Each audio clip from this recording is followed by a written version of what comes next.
अस्सलाम वालेकुम वरहमतुल्लाहि वबरकातुहू। दोस्तों, मैं हुरूफ अहमद और आप देख रहे हैं मुझे मेरी यूट्यूब चैनल और फेसबुक पे।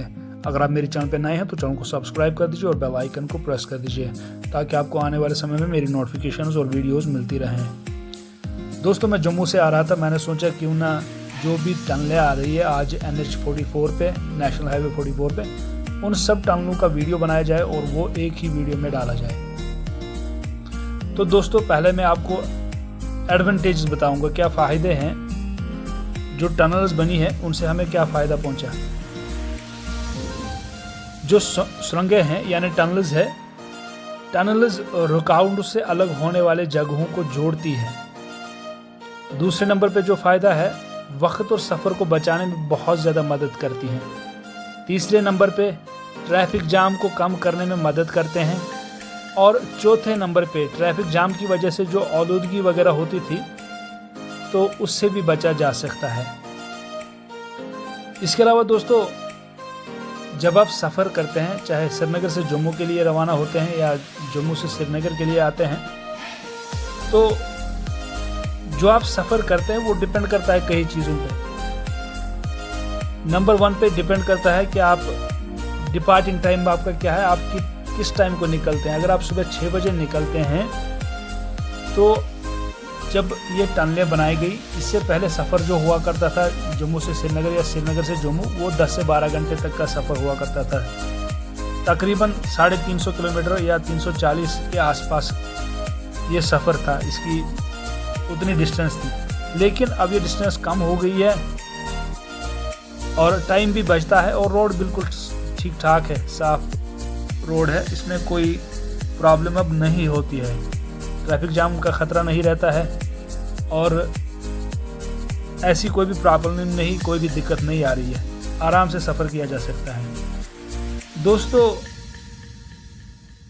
आप अगर सुबह सवेरे 6 बजे निकलते हैं तो 10 बजे आप बिल्कुल जम्मू में होंगे या जम्मू से श्रीनगर में होंगे। लेकिन डिपेंड करता है कि आपका मोड ऑफ ट्रांसपोर्ट क्या है। अगर आप स्विफ्ट डिज़ायर में जाते हैं या आप अपनी किसी गाड़ी में जाते हैं तो बिना ब्रेक के अगर आप चलेंगे तो 4 घंटा लगेगा, और अगर आप आधे घंटे की ब्रेक लेते हैं तो 4.5 घंटों में पहुंच जाएंगे। ऐसे ही अगर आप SRTC बस से सफ़र करते हैं तो 5 से 6 घंटे तक का सफ़र आपका रहेगा। और तीसरा जो डिपेंड करता है कि वेदर कंडीशन क्या है, मौसम कैसा है। अगर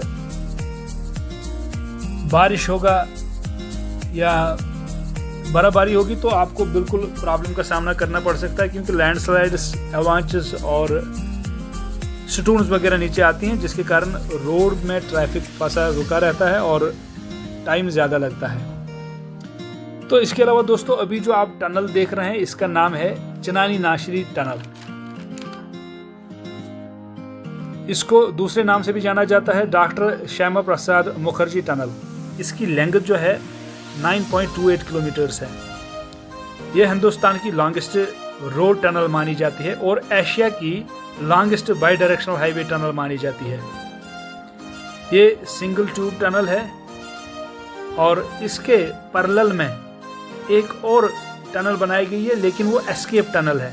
हो सकता है कभी कोई इमरजेंसी की प्रॉब्लम हो, एक्सीडेंट वगैरह हो सकता है या कोई इमरजेंसी वगैरह हो सकती है, तब जाके इस टनल से एस्केप किया जा सकता है, बाहर निकला जा सकता है। और इस टनल की कंस्ट्रक्शन जो है दोस्तों, वो 2011 में इसकी कंस्ट्रक्शन शुरू हो गई और कंप्लीट की गई 2017 में। मोदी जी उस समय इनाग्रेशन करने आए थे और उसके बाद दोस्तों ये लोकेशन जो है टनल का, ये NH 44 पे वाक़ा है, national highway 44, Himalayan range, lower Himalayan range में पड़ता है ये, जम्मू कश्मीर में। इस टनल में एक पैरेलल टनल, एस्केप टनल बनाई गई है। 29 क्रॉस पैसेजेस इसमें है। इस टनल में ये एक इंटीग्रेटेड टनल कंट्रोल सिस्टम है और इसके अलावा इसमें SOS सिस्टम भी लगाया गया है।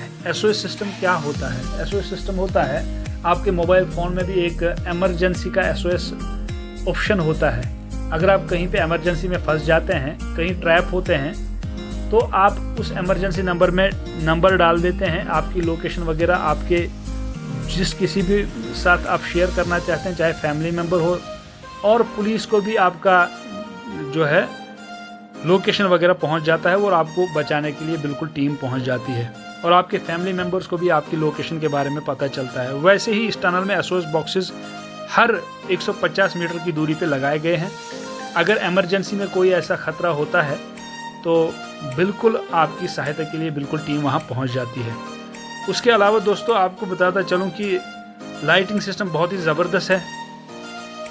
एंट्री और एग्जिट पॉइंट्स पे कोई प्रॉब्लम या कोई दिक्कत ना हो, इसलिए बहुत अच्छी लाइटिंग सिस्टम का इस्तेमाल किया गया है। इसके अलावा दोस्तों बताता चलूँ ये टनल जो है नाशरी टनल, ये बाई डायरेक्शनल टनल है। ये बाई डायरेक्शनल टनल है, चाहे आप जम्मू से आ रहे हैं तो इसी टनल से श्रीनगर की तरफ रवाना होगा और अगर आप श्रीनगर से जम्मू की तरफ रवाना जाते हैं तो आपको इसी टनल से गुजरना होगा। यानी कि दोनों साइड का ट्रैफिक यही मैनेज करती है, इसी टनल से होके जाना पड़ता है। इसके अलावा दोस्तों बताता चलूँ इस टनल के बेनिफिट्स क्या हैं। 30 किलोमीटर का रास्ता और सफ़र इसने कम कर दिया और 2 घंटे का टाइम इसने बचाया इस टनल ने। और जो डेंजरस एक्सीडेंट प्रोन एरियाज थे उनको बाईपास कर दिया गया। स्नोफॉल या रेनफॉल की वजह से लैंडस्लाइड्स हुआ करती थी तो उस एरिया को बिल्कुल ही इस टनल के ज़रिए बाईपास कर दिया गया है। उसके अलावा दोस्तों और एक चीज़ बताना चाहूँगा, हमेशा जो भी माल बरदार गाड़ियाँ आती जाती है, चाहे श्रीनगर से माल लेके जाती हैं, सेब वगैरह लेके जाती हैं, या जम्मू दिल्ली या इंडिया के किसी भी कोने से कश्मीर आती हैं, हमेशा एक चीज़ का ध्यान रखना चाहिए, ओवरलोड नहीं करेंगे। जितना ही कंपनी ने आपको लोड उठाने के लिए परमिशन दिया है उतना ही लोड उठाएंगे, उससे ज़्यादा नहीं, क्योंकि ये आपके लिए भी ख़तरा हो सकता है और उनके लिए भी ख़तरा हो सकता है। तो जो ये टनलें बनाई गई इनके लिए टूल प्लाजा भी लगाए गए ताकि आपसे टैक्स लिया जाए। टूल प्लाजा पे आपसे पैसा लिया जाता है अगर आपको एक्स्ट्रा वेट होगा, यानी कि कांटा किया जाता है। अगर आपको फिर वहाँ पे देखा जाता है कि आपने सपोज 200 क्विंटल उठाने थे, आप 210 उठा रहे हैं, तो 10 क्विंटल का आपको जुर्माना लगता है। आपको बिल्कुल बिना वजह के पैसा ज़ाया होता है और आपको पैसा आपसे लिया जाता है और वो जुर्माने के तौर पे लिया जाता है आपसे। जितना माल अलाउड है उतना ही लाएं, ओवरलोड ना बिल्कुल भी ना करें, और क्योंकि वो रिस्की हो सकता है, आपकी गाड़ी पलट सकती है। और जो माल है ये आपकी जिम्मेदारी होती है, जहाँ कहीं से भी आप लाते हैं आपको ये बिल्कुल इसका सेफ्टी का ख्याल रखना है और अच्छी तरह से आपको माल पहुंचाना होता है, साफ और सेफ तरीके से। इस चीज़ का बिल्कुल ख्याल रखेंगे, किसी भी चीज़ का रिस्क नहीं उठाएंगे दोस्तों, और आपको बिना वजह के जुर्माना भरना पड़ेगा, वो भी बिल्कुल ठीक नहीं रहता है। इसके अलावा दोस्तों बताता चलूँ इस टनल में बिल्कुल भी ऐसी कोशिश ना करेंगे, ट्रैफिक रूल्स को वायलेट करने की कोशिश नहीं करेंगे, क्योंकि अगर आप ऐसा करते हुए पकड़े गए तो आपको बाहर चालान थमा दिया जाएगा और आपको उसका भी जुर्माना भरना पड़ेगा। आप बिल्कुल इस चीज़ का ख्याल रखेंगे क्योंकि ये बाई डायरेक्शनल टनल है। इस टनल में बिल्कुल भी ऐसी कोई गुंजाइश नहीं रहती है कि आप ओवरटेकिंग करें और गलत तरीके से चलें, क्योंकि वहाँ पे हादसा हो सकता है और आपको फिर भी जुर्माना भरना पड़ेगा। भाई आपको अपनी लाइन में चलना ज़रूरी है और सुरक्षित तरीके से चलना है, दूसरों की सेफ्टी का भी ख्याल रखना है, और अपनी लाइन में चलेंगे तो बिल्कुल कोई प्रॉब्लम टनल के अंदर नहीं होगी। और इसकी इनाग्रेशन जो है ये मुकम्मल जब हो गई थी 2011 में इसका कंस्ट्रक्शन का काम स्टार्ट कर दिया गया और 2017 में ये कंप्लीट हो गई और फिर गाड़ियाँ इसमें चलने लगी और मोदी जी ने इसका इनाग्रेशन किया था। आप इसका आनंद लीजिए, देखिए लाइट सिस्टम कितना अच्छा है और SOS सिस्टम का भी इस्तेमाल किया गया है ताकि इमरजेंसी वगैरह में कोई हादसा वगैरह ना हो। अगर कोई फंस जाता है तो उससे भी आराम से बाहर निकाला जाए। ये इंडिया की सबसे लॉन्गेस्ट रोड टनल है और एशिया की सबसे longest by directional highway tunnel है। इसमें तकरीबन 9 मिनट क्रॉस करने में लगते हैं और हम स्विफ्ट डिज़ायर में सफ़र कर रहे थे, हमको 8 मिनट 45 सेकंड इसको क्रॉस करने में लग गए। और जो भी गाड़ी श्रीनगर से जम्मू आती है वो भी इसी टनल से होकर जाती है, और जो जम्मू से श्रीनगर की तरफ जाती है वो भी इस टनल से ही क्रॉस होती है।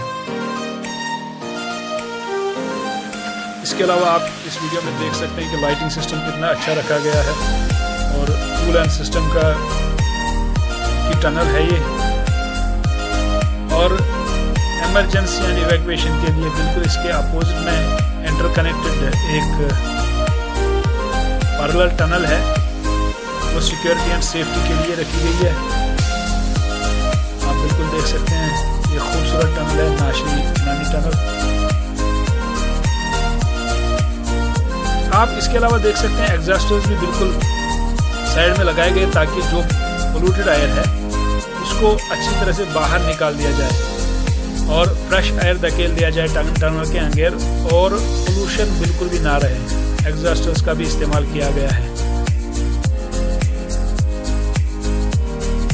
लोअर हिमालयन रेंज में ये बनाई गई है। इसके अलावा आप ये 2 टनलें भी देख सकते हैं दोस्तों।